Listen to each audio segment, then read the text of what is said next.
জায়গায় এরকম পড়ে সামি আল্লাহু লিমান হামিদা, আবার কেউ বলে সামি আল্লাহু লিমান হামিদা, আসলে হামিদা।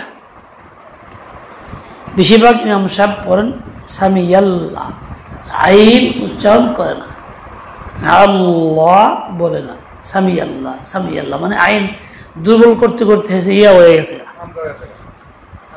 কেউ কেউ হামজা হয়। খবরদার এরকম আমাদের দ্বারা না হয়, এই ভুলগুলি আমরা না করি।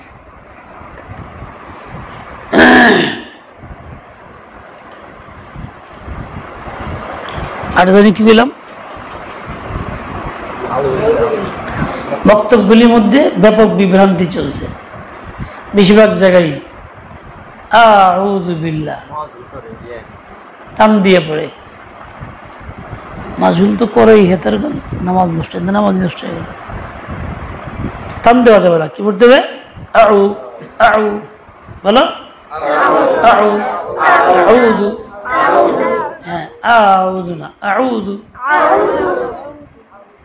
অনেক নাম করা ইমামগণরা পর্যন্ত এই উল্টা পাল্টা করে, তাকবীরের মধ্যে বেজাগায় টান দেয়, নামাজ বাতিল হয়ে যায়, খবর থাকে না। এইগুলির সংশোধন আমাদের এখন থেকেই করতে হবে, ভবিষ্যতে আমরা আক্রান্ত হইয়া নামাজ আমল নষ্ট না করি। আল্লাহ পাক সহিহ বুঝদান আমলের তৌফিক দান করেন। মানুষের নামাজ যত সুন্দর হবে, তার অন্যান্য আমলগুলিও তত সুন্দর হবে। মানুষের নামাজ যত সুন্দর হবে,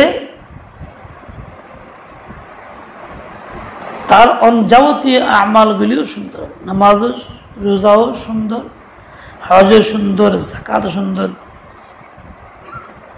এই সবই সুন্দর। আর নামাজের ইহতিমাম সর্বাধিক বেশি, এই জন্য হিসাবও সবচেয়ে বেশি এবং কড়া। আল্লাহ পাক আমাদের সহিহ বুঝদেন, আমলের তৌফিক দান করেন।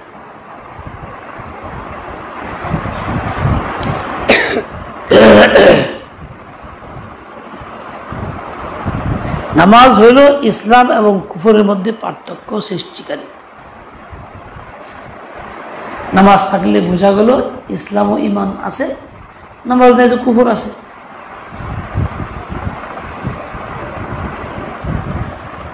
এই জন্য খুব সাবধান, আমি কি চলতেছি, কিভাবে চলতেছি, কি করতেছি, গরজ কি, উদ্দেশ্য কি, সব জানি স্থির করে নিতে পারি। আর নামাজ যার সত্যিকারে কবুলযোগ্য হয়, সে তো অন্য সকল গুনাহ থেকে নিজেকে মুক্ত